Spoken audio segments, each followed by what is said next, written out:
galera do Fractal, tudo bem com vocês? Eu sou o professor Matheus e estou aqui para mais uma videoaula do Fractal Revisa. Vamos lá então, gente.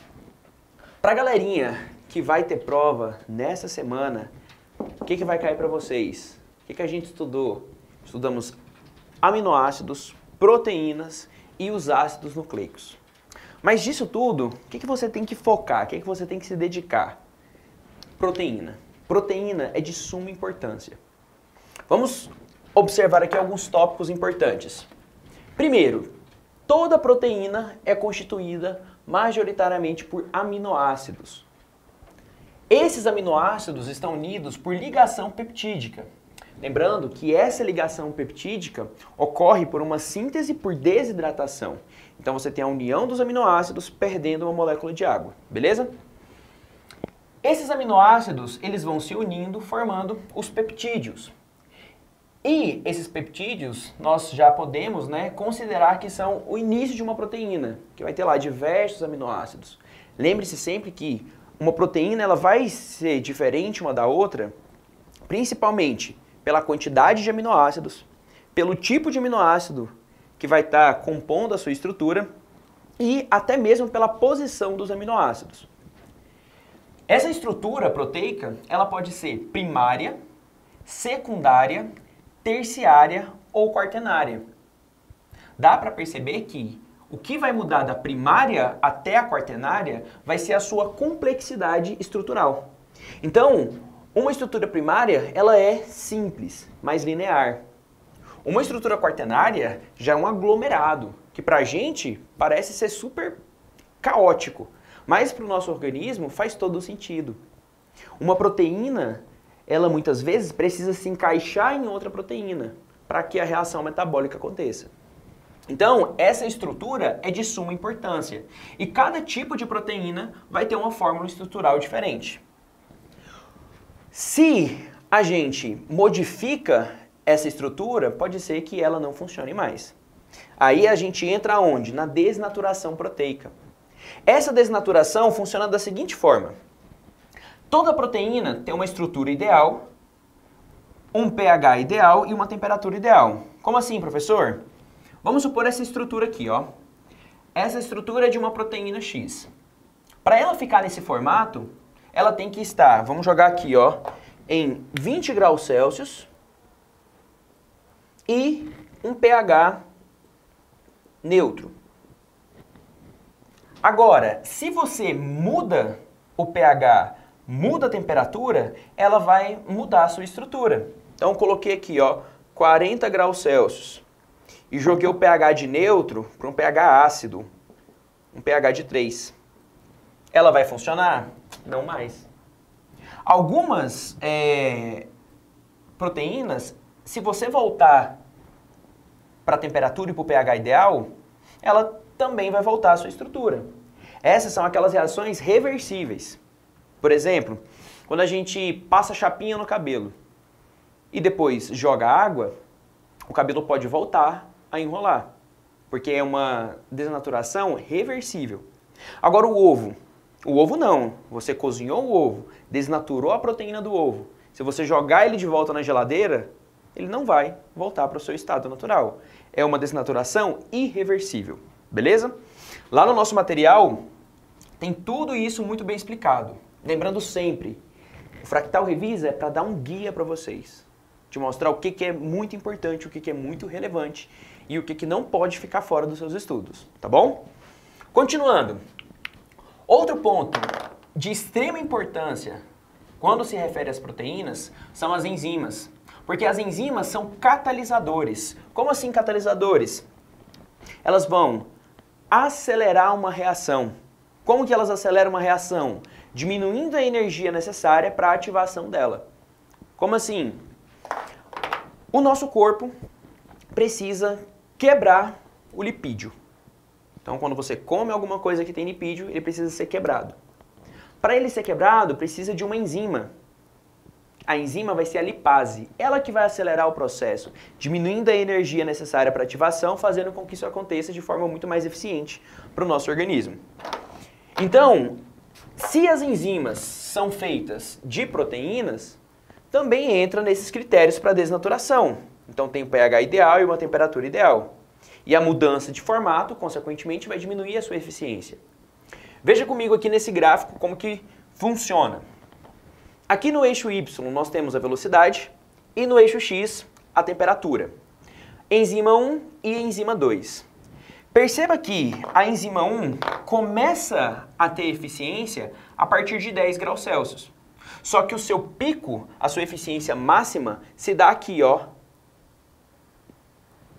por volta de 30 graus Celsius. À medida em que a temperatura aumenta, a eficiência também vai caindo, tendo em vista que toda proteína, toda enzima tem uma temperatura ideal. Se você muda para mais ou para menos, vai diminuir a eficiência dela.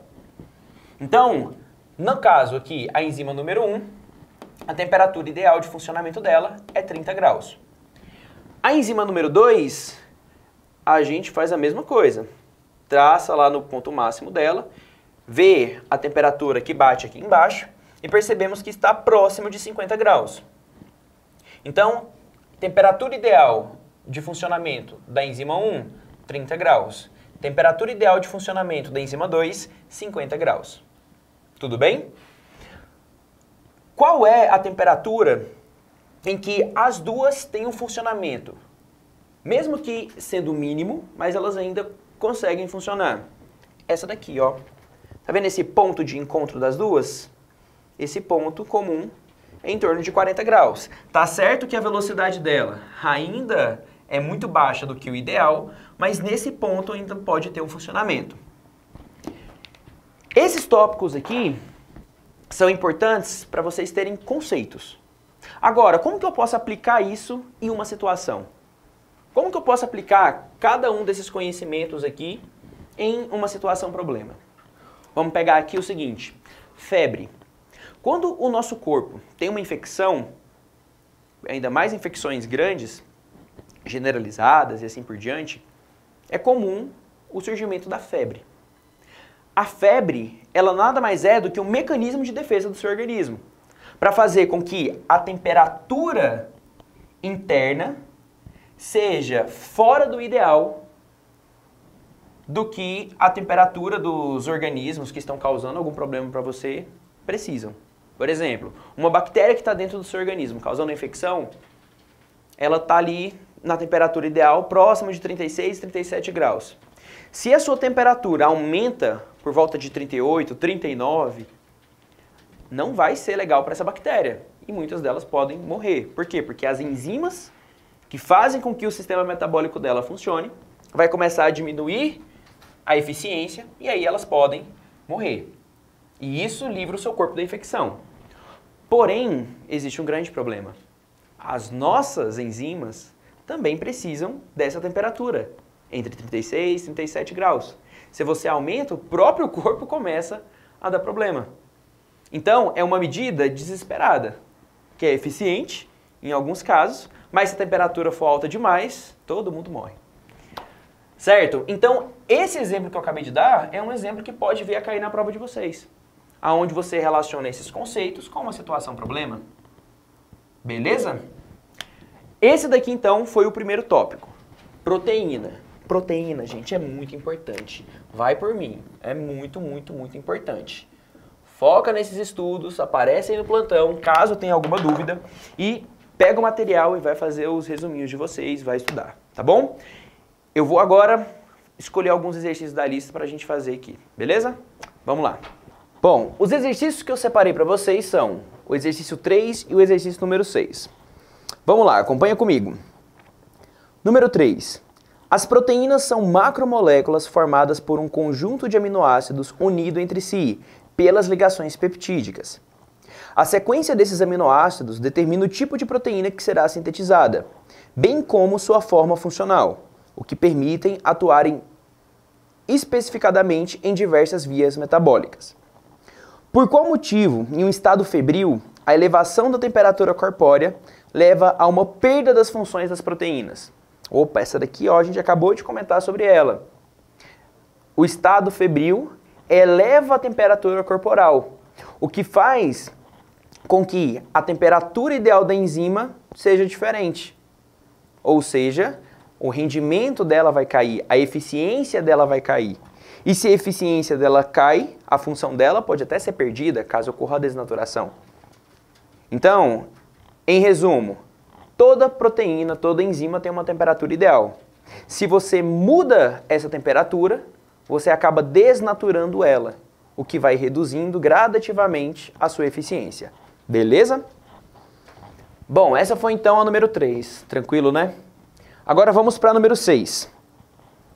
Logo após a colheita, os grãos de milho apresentam sabor adocicado, devido à presença de grandes quantidades de açúcar em seu interior. O milho estocado e vendido nos mercados não tem mais esse sabor, pois cerca de metade do açúcar já foi convertido em amido por meio das reações enzimáticas. No entanto, se o milho for, logo após a colheita, mergulhado em água fervente, resfriado e mantido no congelador, o sabor adocicado é preservado. Por que esse procedimento preserva o sabor adocicado dos grãos de milho? Então vamos lá. O texto disse pra gente que quando o milho está lá no seu estado natural, verdinho e bonitinho, o açúcar presente nele é convertido em amido. O açúcar vai ser doce, o amido não. Quem que faz isso? Quem que faz essa conversão? São as enzimas.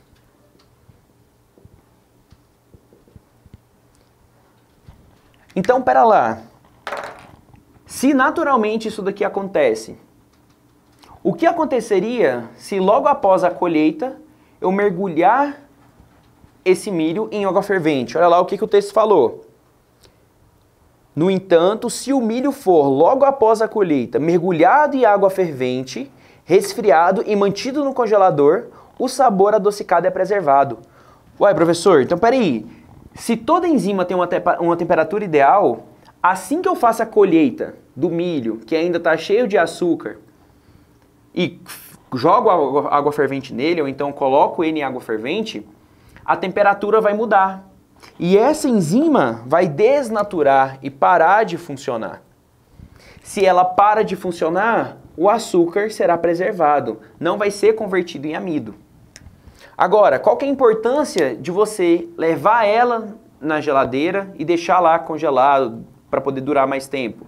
Porque você impede que a temperatura volte para o estado natural. A temperatura ambiente, no caso. Então, fazer esse procedimento logo após a colheita vai preservar os açúcares. Por quê? Porque vai haver uma desnaturação das enzimas devido à mudança de temperatura ideal. Tudo bem? Então, dica para vocês. Utilizem essa aula como um guia. Sempre vou bater nessa tecla. Já aproveita para ir começando, estudando, bonitinho. Anotem as dúvidas, façam a lista. E tragam as dúvidas para a sala de aula e, melhor ainda, aparece lá no plantão que eu vou ajudar vocês, tudo bem? Então, um beijo e até a próxima.